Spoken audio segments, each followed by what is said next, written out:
Please take your seats. The program is about to begin. Wow, that sounded really official. Good afternoon and welcome. My name is Stephen Tucker. I'm the president and CEO of Northern Workforce Training Center. I'm also the executive director of the Western New York Manufacturing and Tech Workforce Coalition. I'd first like to thank you all for attending this session in person as well as our live stream audience. You guys are the brave souls that are here attending the last session of the day, and hopefully we can have a very engaging and interactive session as well as share some great information with you. Today, you're going to have and hear from some great stakeholders in Western New York. You're going to learn about supportive services. You're going to hear from Dr. Carolyn Storm Stoltman, who is the Chief Program Officer at Northern Workforce Training Center. You're going to learn about Northern Workforce Training Center and Extension Campus of two SUNY universities in Buffalo, New York, and why this model is being replicated across the state, New York State. You're also going to hear from me as I will share our strategy to create a more aligned workforce ecosystem focused on the Western New York Manufacturing and Tech Workforce Coalition, and how we created a strategy to strengthen the education to employment ecosystem and funded that strategy with about $20 million. And finally, you're going to hear from Jerry Irving, who is the vice president of Moog, an outstanding manufacturing company in Western New York, and their role in the intermediary and how they worked with the intermediary to create a brand new program that successfully led to the placement of 100% of its graduates into outstanding employment opportunities. So with that, I'd like to ask Carolyn Storm Stoltman to introduce yourself and talk about Northern Workforce Training Center. Thank you. Hello, everyone. Thank you so much for being here on the last session today, and welcome to everybody that is joining us from home.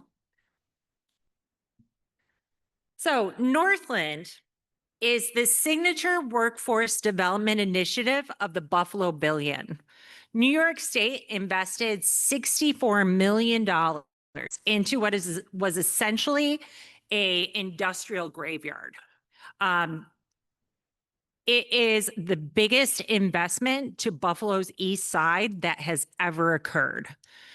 So now, we began in fall 2018. Now, 7 years later, we are the anchor institution for Buffalo's, the Buffalo Beltline, the Northland Beltline Revitalization Project. So that's Northland right there. Northland Street is right in front of us. That's what our namesake. So why advanced manufacturing?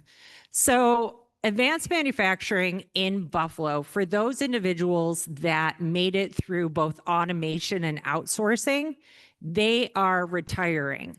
The term that's being used, and it's kind of funny, but they call it the gray tsunami. So there are jobs. Right now in Buffalo, currently, there are 3,000 open positions in advanced manufacturing. By 2030, there's going to be 20,000 more openings. So our mission, where does Northland fit into this? Northland's mission is to be the premier public-private partnership, and we'll talk about a little bit more about what that means in a couple slides, providing education, training, and workforce development that is industry-driven and employment-focused. So the biggest, kind of one of the best messages you can take from this is that we are industry-driven and employment-focused. So for those of you that came to the keynote address this morning, it really resonated with me. And because when I was listening to it, both our process begins and ends with industry. It is industry that identifies the need in the workforce, and then industry that informs our curriculum, and then industry that employs our students. So there's no component of this that is not directly involved in industry. And another interesting element of this is that we are employment focused. The KPIs, the measurables by which we are measured, the measurables by which we are measured, are complete is rather placement, job placement rather than enrollment. Our funders look at whether the students completed their training and whether they have been placed. That's the most important parts of our entire process. So sorry, it's hard to stand here. Tell me if you can't hear me if I walk. Is that okay? Okay. Thank you. So the most important part of this slide is anyone interested in a career in advanced manufacturing. And that is super important because advanced manufacturing historically has not been a very inclusive sector.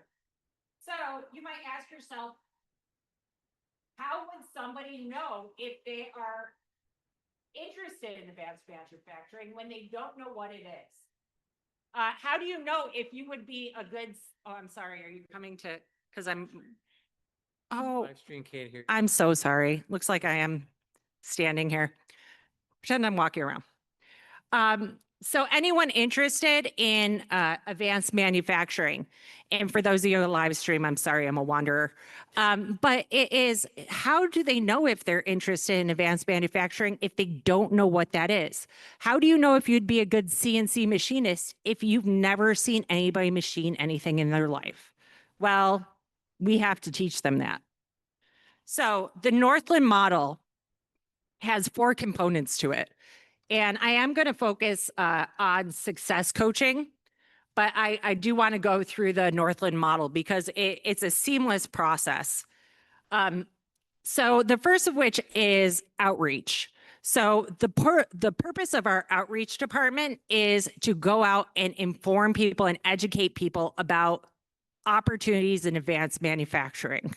From there, once we get them in the building, and we like to say, you know, seeing is believing. Once we get them on site at Northland, we take them through all the labs. We introduce them to all the programs. We talk to them about what their skills are and their interests, and then we help them find which program they would be best suited for. Because this is very hard work. I mean, we like to say it's an opportunity, but it's an opportunity to work your behind off. And we're not doing anybody any favors by painting it as a fairy tale. If you're an electrician, yes, we can train you. Yes, there's opportunity. Yes, you'll make phenomenal money, but you're also going to be climbing poles in snowstorms. And you're the person they're going to call on Christmas Eve when the power goes out. And we're not doing anybody a favor by sugarcoating it. And people want to make informed decisions. Once they've made that informed decision, then they transition directly. Everything is within our building and within our hub. They go and they meet with a admissions and financial aid coordinator. Now, this is something important because most of our students are, in fact, adult students. Our average population, our average age of our students is 24.5. So a lot of times they have tried to enroll previously and maybe they're in default or they have exhausted, they've kind of unsuccessfully tried getting financial aid and are now have to go through a process. So we go through all of the applications with them. And then we also go through FAFSA and TAP, which is financial aid for New York State. We go through all of the processes with them. We are an equity-based program, 1,000%. So from there, if they do not have funds to cover their tuition, we have something called the Northland Grant, in which we will cover if they financially qualify, but 90% of our students financially qualify. The threshold is $80,000. Anybody whose family makes less than $80,000, if they are not covered by financial aid, we will cover their tuition. If they do not have tools, which are required for advanced manufacturing training, I'm just making sure I'm not talking too much. Advanced manufacturing training, we have something called the tool chest that we will give them tools that they can borrow throughout their enrollment. If they don't have books, we have something called a lending library in which we will lend them textbooks.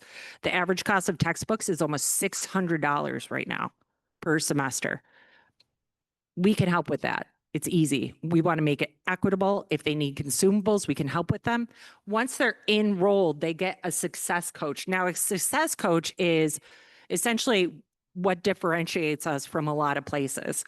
The success coach starts with them their first day of class and stays with them 3 years post-graduation. So they coach them, not because I said the KPIs we're measured by is not only completion, but also placement and job retention. So they coach them through those like rocky couple months of new employment as well. But while they're enrolled, they get mental health, substance abuse assistance, transportation assistance if they need it, childcare. Those are our two major barriers, I would think. What else am I missing? You got them. Yep. Childcare, mental health, substance abuse, transportation. And that really helps our students. What we say at Northland is there's no excuses, just results. Because at this point now, 7 years in, there's really not a barrier that we can't mitigate on behalf of our students. We can figure it out for them as long as they're communicating with us. Then, while they're enrolled or also post-placement, we have on-site placement services.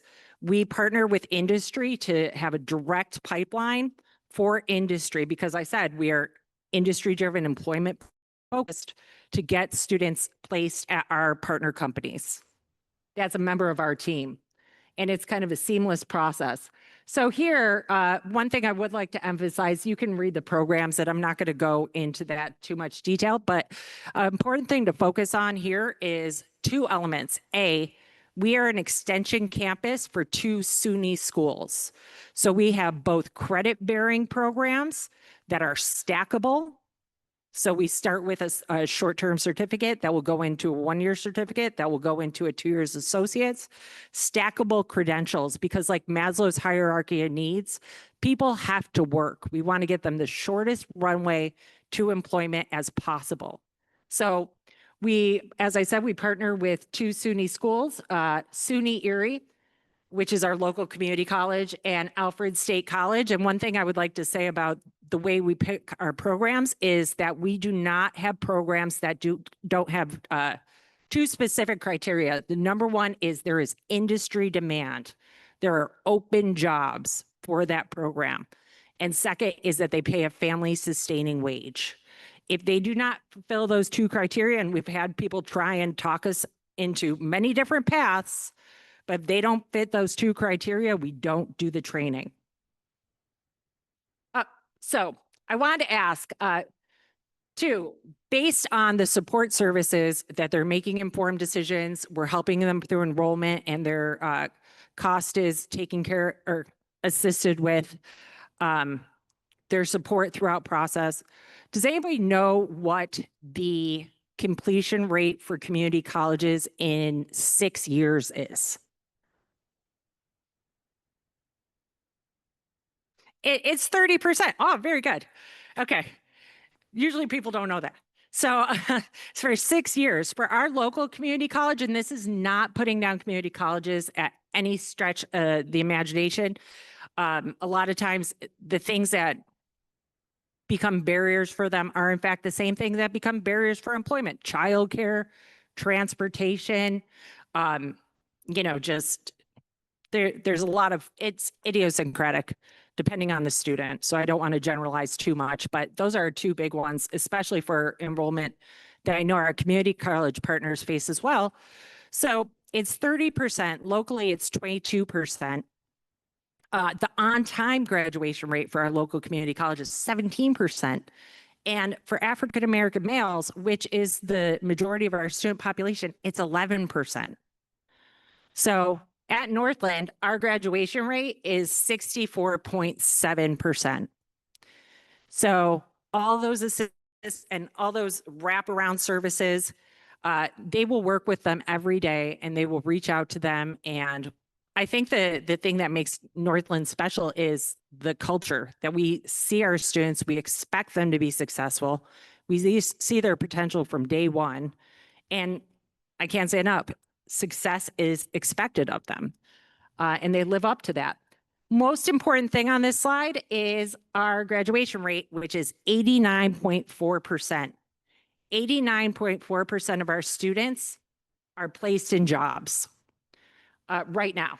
And the average rate, or the average salary of our students is $46,440. That's $23 an hour.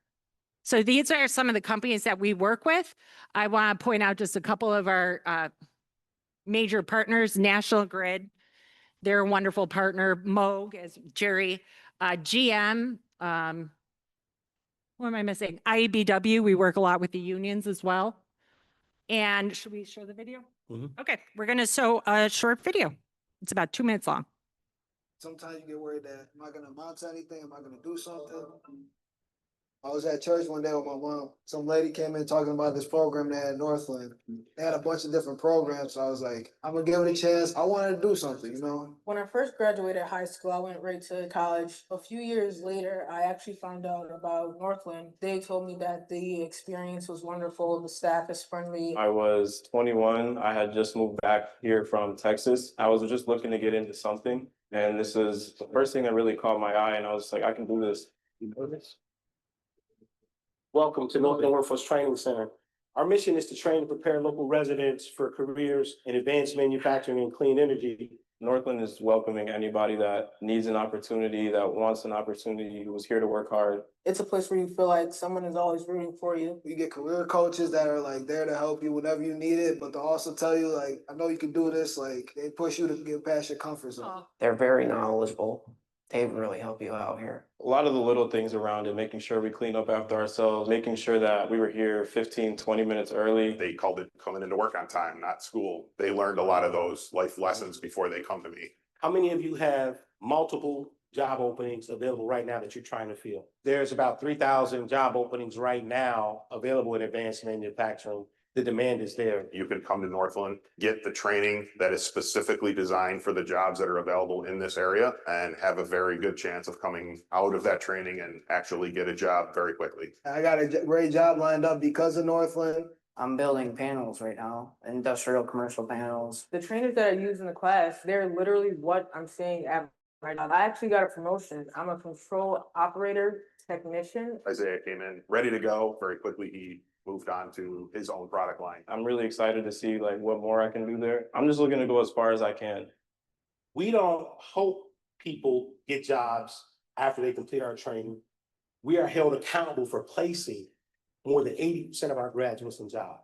These jobs are direct hire positions. They're getting full benefits. They're getting direct pay. I'm getting paid more than I ever got before, you know, and like it gave me like new ambition for life. The money is good in this job. I'm focused on something that I can actually use and apply myself to. Being able to say, oh, hey, I'm graduating, it feels phenomenal. We have 46 students graduating today. For the record, that's 83% program completion rate, people graduating. Came here when I was 17 and now I'm 19. Not a lot of kids go fresh out of high school and graduate at this age. And then before I came here, I didn't really have a 5-year goal like that. Tyson Mobley. Now I actually have plans, you know, and this is just amazing.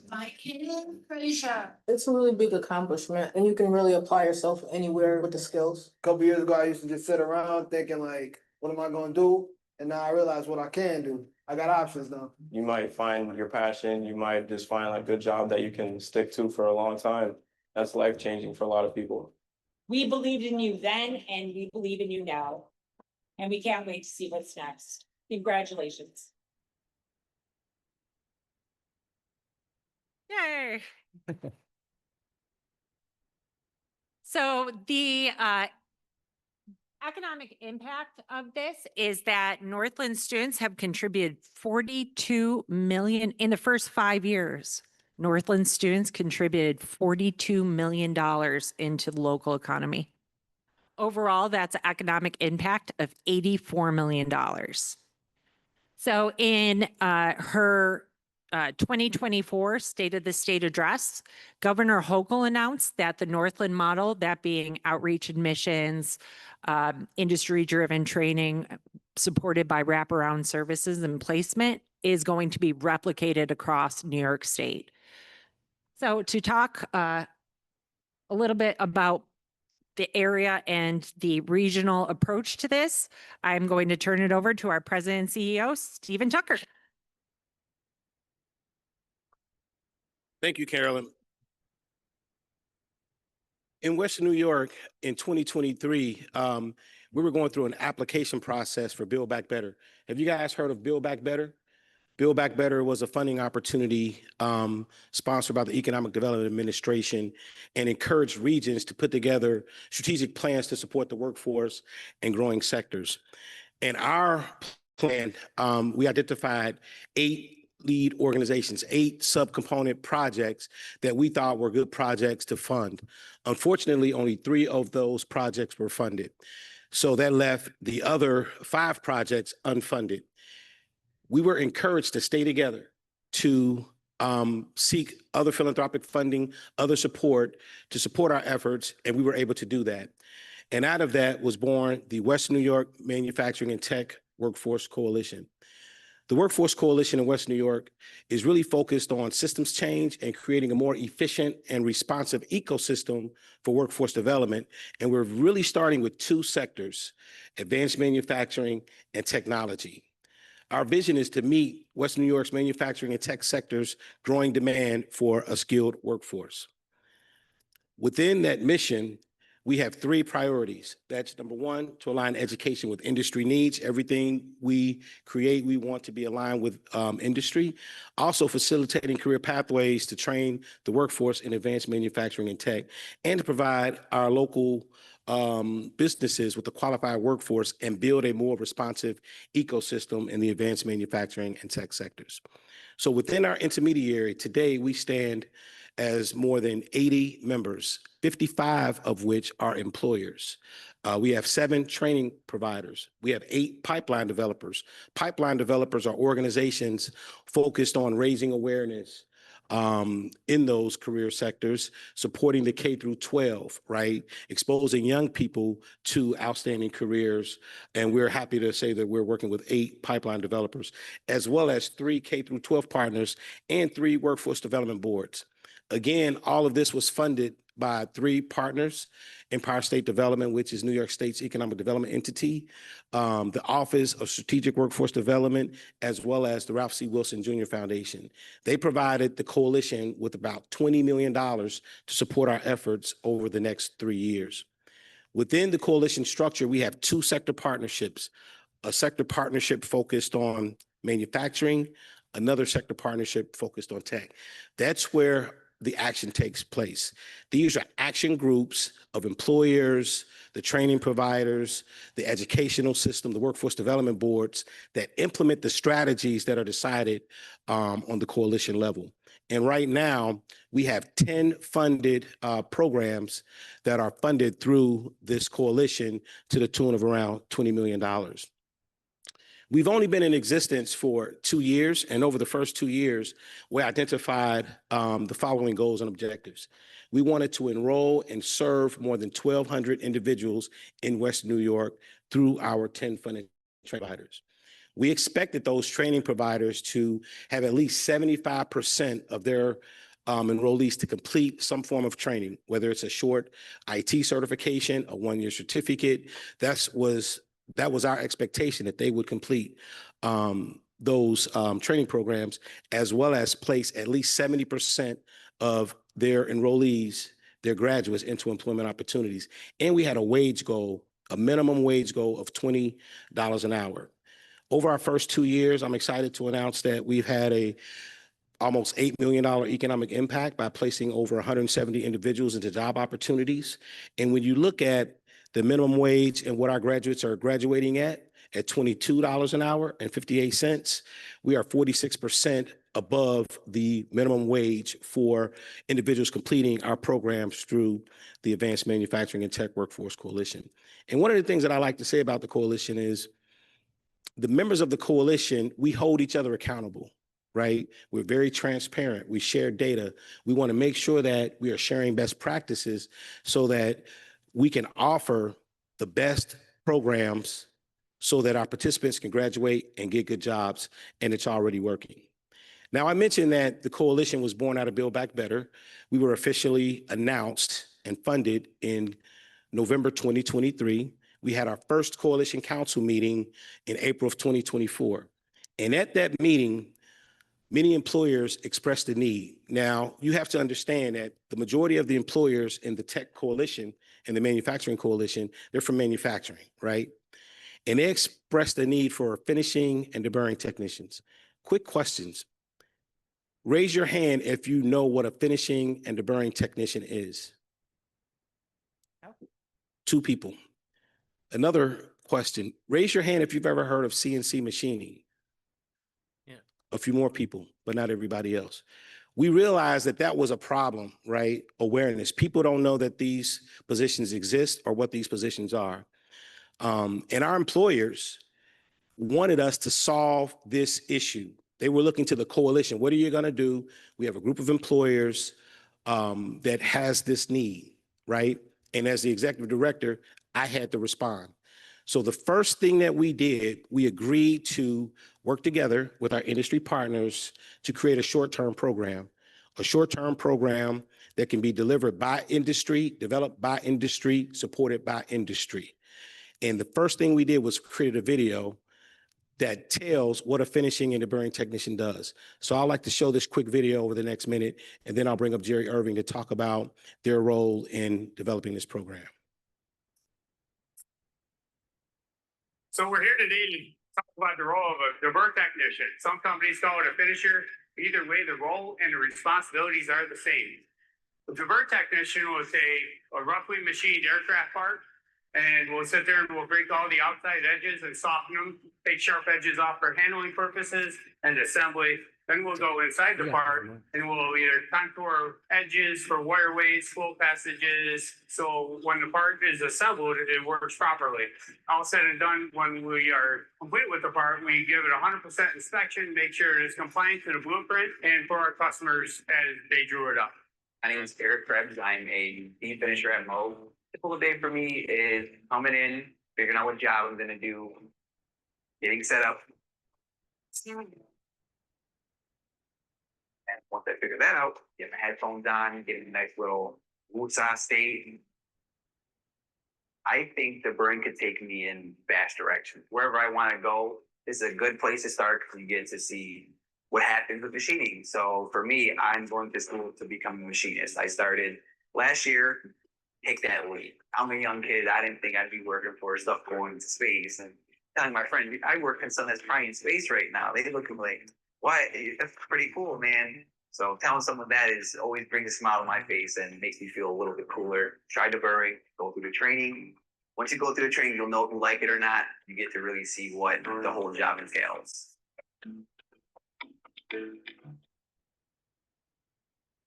With that, I'd like to introduce Mr. Jerry Irving. He's the vice president of Moog. He was very instrumental in helping us put this project together, get this project funded. And now I'm excited to say that we're off and running into our second cohort. So Jerry? Yeah, Stephen's way too generous with his praise for me because I was just a small piece of this whole thing. So you saw the finishing video that we prepared. That was in the Moog factory. How many of you maybe flew an airplane recently? Maybe to get here? Anybody? A few people, yeah, right? Yeah, I'm thinking that you guys probably would like to have that airplane land safely, right? Yeah. So that's what Moog is doing. We're making all the flight controls for almost every airplane that flies, both military and commercial. So it's pretty easy to see that advanced manufacturing is pretty important. You know, Eric is a graduate of that program. So I think this whole story is informational in the sense of how did we do this? But it's also a little bit, I hope for you guys, inspirational that why we did it and what the impact is on people's lives, you as a flying public, and also the employees and their coworkers who say, that kid Eric was homeless at one time, and now he's contributing to and doing a great job. And so I'm going to give you a little bit of background, but first I probably got to give you some background and context for all of this. So the finishers, we think of it as an entry-level job, right? We gave them a training program for 12 weeks. And we used our trainers. Chuck, who was on that video, was one of the trainers. He worked his day job and then spent 4 hours a night training these people, not because he needs the money. Sure, he likes the money, but he also really cares about paying it forward. And to give you a sense for why this is advanced manufacturing, these guys work to a tolerance or finish that's a thousandth of an inch. Anybody know what a thousandth of an inch is? I'll tell you how to do it. Pull one strand of your hair out and slice it 7 times. That's a thousandth of an inch. So it's really precise work that's required. Okay. And the context here is that Moog is a very large employer in Western New York. You could look it up. You could buy our stock, MOGA, MOGB on the New York Stock Exchange. But we need people. And so, we had turnover from, people retiring, the baby boomers leaving, and all. We're also growing. And so what did we do? The traditional approach was, well, just hire people, go out and recruit like heck and, hire a bunch of recruiters and hire. And what we were finding is 2 problems with that, which is why it led me to the coalition, to Stephen and his team.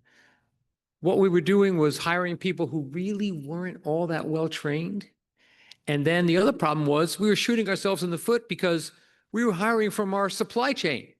So then when we call up and say, hey, when's that part going to show up? Well, you took my best guy last month, so I'm trying to train somebody new. So we were all having this same problem, which led us to the coalition. Right. So we were all coming together. And so I do have another slide. These are some of the partners that we created. And you've heard it. You heard it in the keynote today. You've heard Carolyn say it. You heard Stephen say it.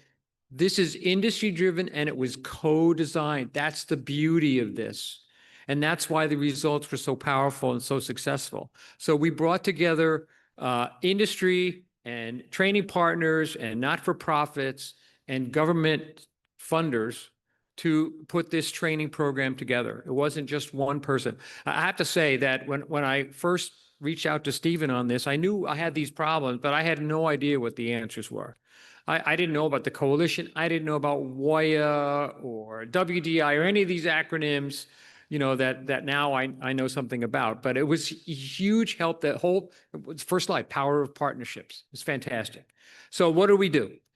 Well, I guess I'm one of the champions, right? As opposed to he recruited me champion. And we brought other employers in because, again, some of them were in our supply chain. We all had the same problem. And so we were willing to work together. We had to break down some barriers there too. We all agreed to pay the same rate so that somebody wouldn't get the best people because you were paying more. So that was a big barrier we had to get over.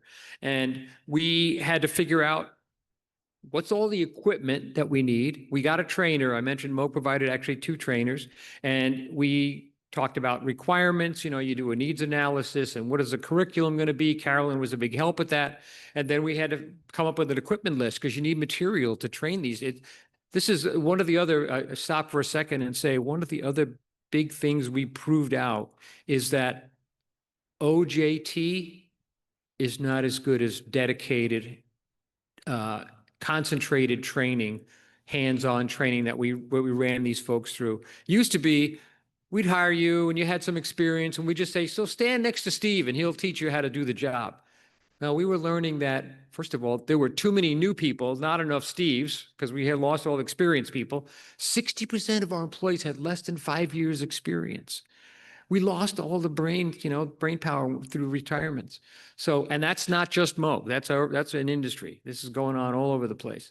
So OJT doesn't work as well. So we proved that out. And then we brought together all of these other people, all these organizations, Say Yes Buffalo, Goodwill, or they recruited, we used that video, we recruited some people. We had like 80 applicants and we got it down to 10. So it was by the way, I should have said this sooner. We are going to take your questions and we're doing okay on time. So we'll make sure you have some good questions for Carolyn, not me. Okay? And so this is the first graduating class. Every one of these students was guaranteed a job. And I neglected to say earlier, they were all given a $2,000 stipend. And this is another contribution from the trainers. They said, you're going to take these students, they're going to work, they're probably going to have to give up their day job or their night job, whatever it is. All of them were either unemployed or underemployed. And so every employer had to put skin in the game. And we agreed to pay $2,000 for the student. And it was doled out by Northland over the period of the program, the training. But that gave them some money, to survive while they were going through the training program. And everyone is now employed. And they're all making over $40,000 a year plus overtime. And so this first cohort started in January 2025. I know all of them have been promoted at least once already and gotten a pay increase. And the other benefit of this is now I've got all of these hiring managers saying, I want more of that. I really like this, because it didn't cost them as much training time. And like, for example, it used to be almost 3 months it would take before someone could kind of be fully up to speed, work independently. These students hit the ground running. It was 3 days, not 3 months. It was unbelievable. It was great. And so now we've had a second cohort started in September, going to graduate later this month. They're all going to get hired. We were able to add employers to the cohort to guarantee jobs. And Moog's going to hire 5 more of these, of the 10 that are going to finish. So it's making me like that too. Okay, I think that's all I had. Anything else, Stephen, you want to say? Yeah, thank you. All right. Let's give Jerry a round of applause. So the moral of this story is the power of collaborations, industry-driven training with a focus on job placement, having good industry partners is critically important to our success, and making sure that the programs that we are providing actually lead to jobs, and not just jobs, but jobs that lead to family-sustaining wages. So with that, I'll open it up to questions for anyone in the audience or anyone on the live stream, for any one of us. Yes.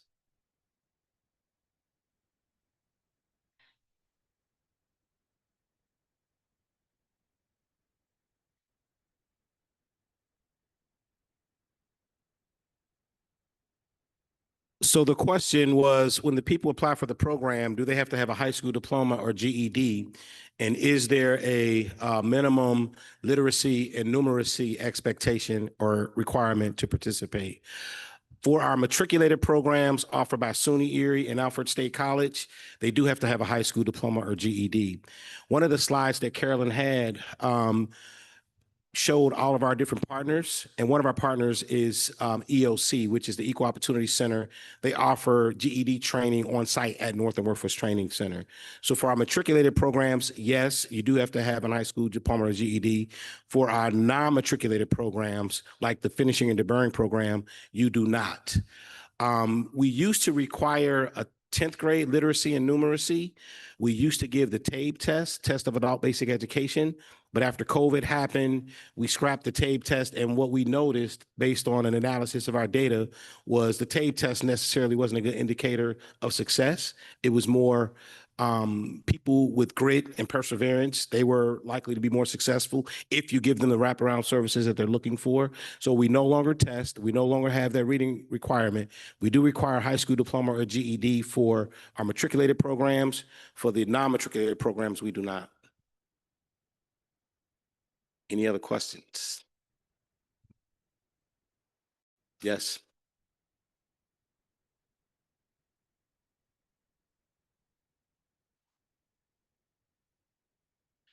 So Jerry, Repeat the question, please. so the question was, can we talk about the trainers for the Finishing and Deburring program and how we were able to get those trainers? Well, I don't know. Yeah, how did we get the trainers? So I mentioned that they are Moog employees, and I guess the short answer is you have to keep in touch with your people, right? Because I basically knew that this guy Chuck really cared about doing more for the community. He was doing outreach in the community on STEM at various high schools. And so I thought he's a good person to ask. And then he recruited, because we knew that we couldn't just have a single point failure. He recruited Melissa, who was our second trainer. And so that way we have sustainability if Chuck gets sick or whatever. That's how we did it. And I'd like to mention that with the Finishing and Deburring program, have you guys heard of the Workforce Investment Boards, Workforce and Development Boards, WIOA, Eligible Training Provider List, ETPL, things of that nature? So Carolyn was successful at getting our program on the Eligible Provider List, and we were able to receive funding through ITAs. ITAs are individual training accounts. So for the Finishing and Deburring program, The tuition is $5,000 per student, but the tuition is paid by ITAs, through the Workforce Investment Boards, and we use that money to fund the trainers.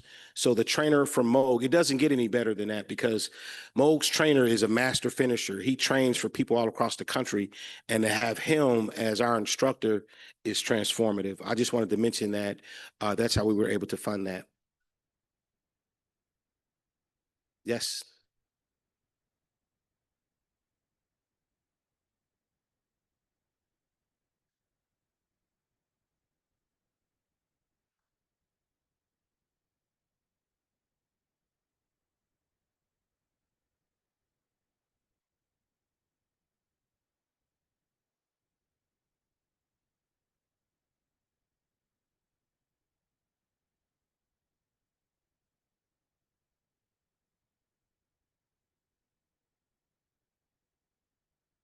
We in New York State and through the coalition, we have been advocating ramping up apprenticeships. Apprenticeships basically combine on-the-job training with related technical instruction.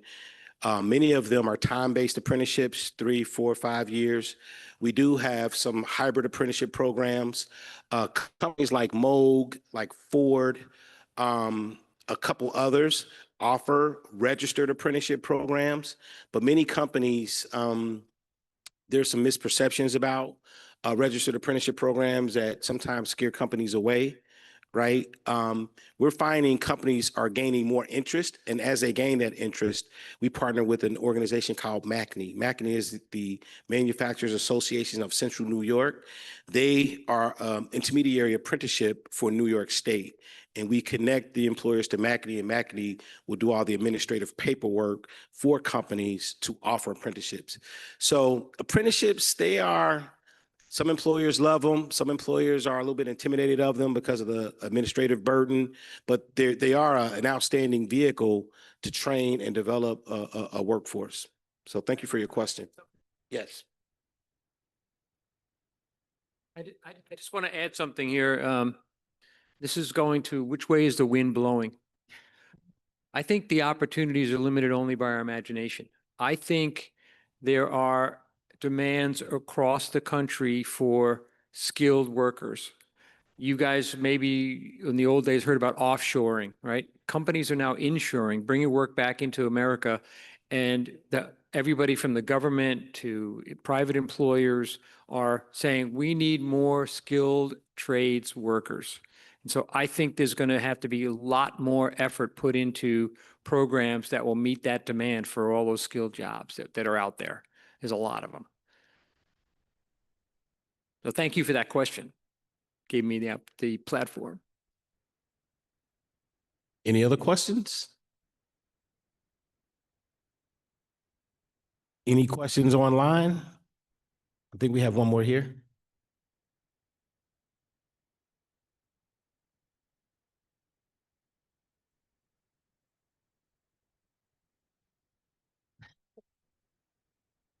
That's a good question because I'm originally from Ohio. You have to repeat the question for online. So the question was, how is New York State planning to scale replicating the Northland model?